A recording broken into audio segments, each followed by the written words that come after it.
Pengertian strategi perusahaan. Strategi merupakan rencana yang disatukan luas serta berintegrasi yang menghubungkan keunggulan strategis industri dengan tantangan area yang dirancang buat membenarkan kalau tujuan utama dari industri bisa dicapai lewat penerapan yang pas oleh organisasi. Jadi, strategi industri merupakan sekumpulan opsi kritis buat perencanaan serta pelaksanaan serangkaian aksi serta alokasi sumber daya yang berarti dalam menggapai tujuan serta target dengan mencermati keunggulan kompetitif, komparatif, serta sinergis yang sempurna berkepanjangan selaku arah cakupan serta perspektif jangka panjang totalitas yang sempurna dari orang ataupun organisasi.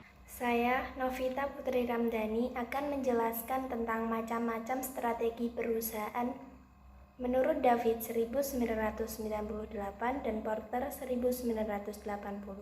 Macam-macam strategi terbagi atas 4, yaitu strategi integrasi, strategi intensif, strategi diversifikasi, dan strategi bertahan. 1. Strategi integrasi, yaitu ada 3. Yang pertama, strategi integrasi ke depan. Strategi ini menghendaki agar perusahaan mempunyai kemampuan yang besar terhadap pengendalian para pengecer bila perlu dengan memilikinya. Hal ini dapat dilakukan jika perusahaan mendapatkan banyak masalah dengan pendistribusian barang atau jasanya, sehingga mengganggu pendistribusian tersebut dengan sumber daya yang dimiliki. Alasan itu karena distribusi tersebut memiliki prospek yang baik untuk dimasuki. Yang kedua, strategi integrasi ke belakang. Ini merupakan strategi perusahaan agar pengawasan terhadap bahan baku dapat lebih ditingkatkan, apalagi para pemasok sudah dinilai tidak lagi menguntungkan perusahaan, seperti keterlambatan dalam penggandaan bahan, kualitas bahan yang menurun, biaya yang meningkat, sehingga tidak lagi dapat diandalkan. Yang ketiga, strategi integrasi horizontal. Strategi ini dimaksudkan agar perusahaan meningkatkan pengawasan terhadap para pesaing perusahaan walaupun harus dengan memilikinya. Hal ini dapat dilakukan jika perusahaan memiliki posisi monopoli seizin pemerintah, bersaing di industri yang berkembang, skala ekonomi meningkat, serta modal dan sumber daya yang dimiliki mampu melakukan ekspansi. 2. Strategi intensif. Yang pertama, strategi pengembangan pasar. Strategi ini bertujuan untuk memperkenalkan produk atau jasa yang ada sekarang ke daerah-daerah yang secara geografis merupakan daerah baru atau dengan kata lain untuk memperbesar pangsa pasar. Yang kedua, strategi pengembangan produk. Strategi ini bertujuan agar perusahaan dapat meningkatkan penjualan dengan cara meningkatkan atau memodifikasi produk atau jasa yang ada sekarang atau dengan kata lain, memperbaiki dan mengembangkan produk yang sudah ada. Yang ketiga, strategi penetrasi pasar. Strategi ini berusaha untuk meningkatkan market share suatu produk atau jasa melalui usaha-usaha pemasaran yang lebih besar. Tujuan dari strategi ini untuk meningkatkan pangsa pasar dengan usaha pemasaran yang maksimal. 3. Strategi diversifikasi. Yang pertama, strategi diversifikasi konsentris. Strategi ini dapat dilaksanakan dengan cara menambah produk atau jasa yang baru tetapi masih berhubungan. Tujuan strategi ini untuk membuat produk baru yang berhubungan untuk pasar yang sama. Yang kedua, strategi diversifikasi konglomerasi merupakan strategi dengan menambahkan produk atau jasa yang tidak saling berhubungan. Tujuan strategi ini untuk menambah produk baru yang tidak saling berhubungan untuk pasar yang berbeda. Yang ketiga, strategi diversifikasi horizontal. Strategi ini dilakukan dengan menambahkan produk dan jasa baru tetapi tidak saling berhubungan untuk ditawarkan kepada konsumen yang ada sekarang. 4. Strategi bertahan. Yang pertama, strategi penggabungan usaha. Strategi di mana terjadi saat atau lebih perusahaan membentuk suatu perusahaan temporer atau konsorsium untuk tujuan kapitalisasi modal. Yang kedua, strategi penghematan. Strategi ini dapat dilakukan melalui reduksi biaya dan aset perusahaan.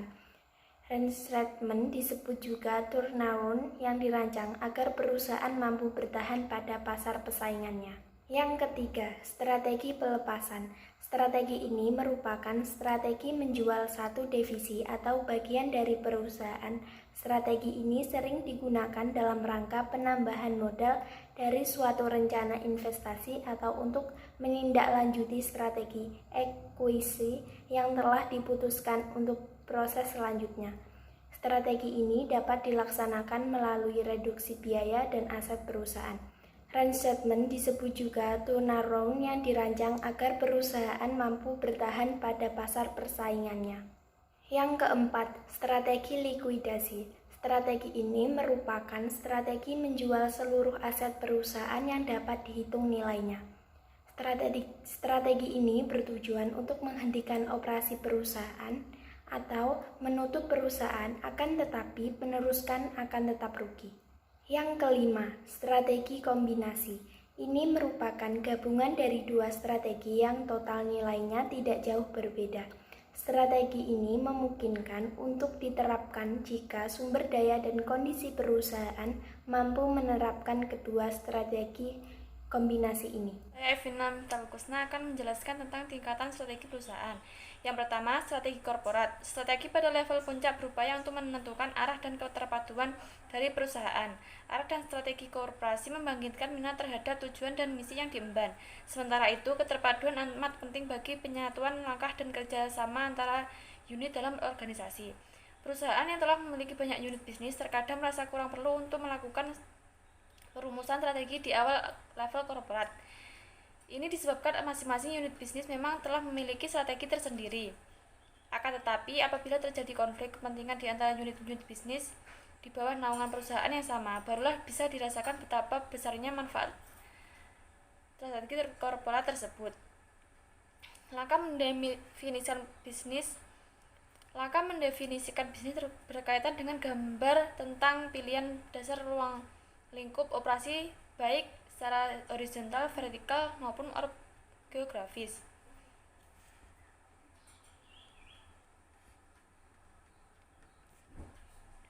Yang kedua, strategi bisnis.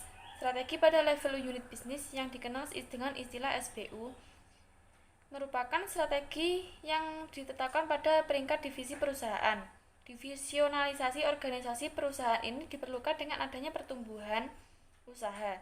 Divisi yang dibentuk bisa berdasarkan ragam produk yang dihasilkan, ragam usaha yang dijalankan, atau ragam wilayah yang dijangkau perusahaan. Berdasarkan ragam produk, kemungkinan akan dibentuk misalnya divisi produk A, B, dan C.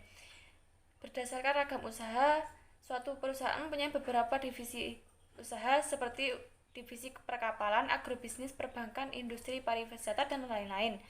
Berdasarkan ragam wilayah, divisi kawasan Indonesia bagian barat, kawasan Indonesia bagian tengah, dan kawasan Indonesia bagian timur. Jika sudah menjadi perusahaan multinasional, dibentuklah divisi berdasarkan negara atau benua, misalkan divisi Eropa, divisi Amerika, dan sebagainya. Dengan pembagian tersebut diperlukan keputusan strategi yang berbeda antara divisi yang satu dan divisi yang lainnya. Demikian pula strategi pada unit bisnis perbankan akan berbeda dengan unit bisnis pariwisata. Pihak manajemen puncak biasanya memerlukan SBU sebagai suatu unit yang memiliki otonomi. Dengan kewenangan yang ada, pihak SBU dapat menentukan strategi tersendiri yang harus diambil sepanjang tidak keluar dari tujuan dan strategi korporat. Keputusan yang diambil misalnya berkaitan dengan upaya untuk meningkatkan profit margin dalam produksi dan penjualan dari produk ataupun jasa yang dihasilkan. Yang ketiga, strategi fungsional. Strategi ini memfokuskan perhatiannya pada pemanfaatan atau maksimalisasi sumber daya secara produktif. Strategi ini lebih bersifat operasional karena disusun dan dikembangkan oleh manajer di kebijakan bisnis departemen. Misalnya berdasarkan analisis departemen pemasaran, perlu memerlukan promosi sebagai kiat untuk memasuki pasar produk di daerah tertentu. Keputusan ini merupakan departemen strategi pada peringkat fungsional dalam rangka mengembangkan pemasaran produk perusahaan. Strategi fungsional yang lain bisa dilakukan di bidang produksi, misalnya dengan mengembangkan sistem produksi baru sehingga produk dapat dihasilkan secara lebih efisien. Saya Lutfianurin Agustina, pemateri 4 akan menjelaskan tentang pentingnya penerapan strategi bagi perusahaan atau organisasi. Pentingnya manajemen strategi bagi perusahaan atau organisasi yaitu dapat memberi arahan jangka panjang dalam mencapai suatu tujuan.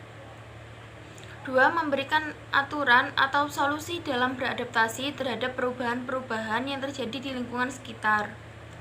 3. Menentukan keunggulan komparatif suatu perusahaan atau organisasi di lingkungan. 4. Terlibatnya karyawan dalam melaksanakan perubahan strategi dapat lebih memotivasi mereka dalam pelaksanaan strategi. 5. Penerapan strategi dapat meningkatkan kemampuan perusahaan atau organisasi dalam menghambat munculnya masalah di masa yang akan datang. Dengan adanya manajemen strategi ini, dalam suatu perusahaan atau organisasi diharapkan dapat dikelola dengan baik, sehingga penerapan dan mengintegrasikan semua keputusan dan tindakan dalam suatu perusahaan atau organisasi. Dengan adanya manajemen strategi dalam suatu perusahaan atau organisasi diharapkan dapat mengelola dengan baik pada penerapan dan mengintegrasikan semua keputusan dan tindakan dalam suatu perusahaan atau organisasi. Kunci keberhasilan dalam penerapan strategi adalah mengkombinasi sejumlah aktivitas untuk memasang posisi unik dalam suatu industri.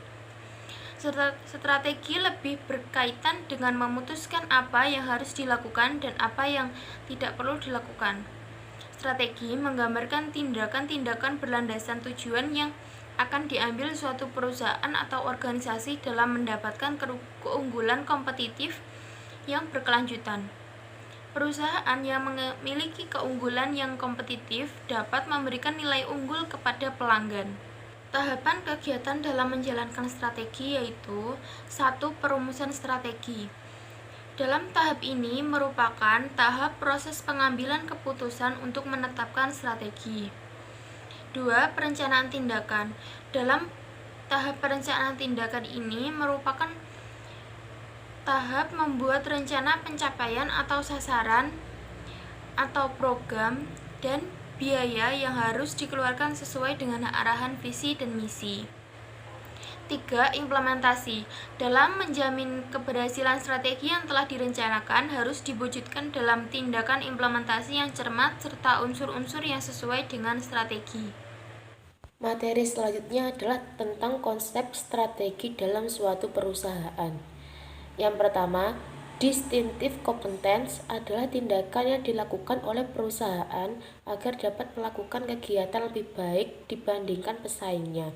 Suatu perusahaan yang memiliki kekuatan yang tidak mudah ditiru oleh perusahaan pesaing dipandang sebagai perusahaan yang memiliki distinctive competence. Yang kedua, competitive advantage adalah kegiatan spesifik yang dikembangkan oleh perusahaan agar lebih unggul dibandingkan dengan pesaingnya. Keunggulan bersaing disebabkan oleh pilihan strategi yang dilakukan perusahaan untuk merebut peluang pasar. Perumusan strategi dalam suatu perusahaan. Perumusan strategi adalah pengembangan rencana jangka panjang untuk mengelola secara efektif peluang dan ancaman yang terdapat dalam lingkungan eksternal dan memfokuskan pada kekuatan kelemahan internal perusahaan.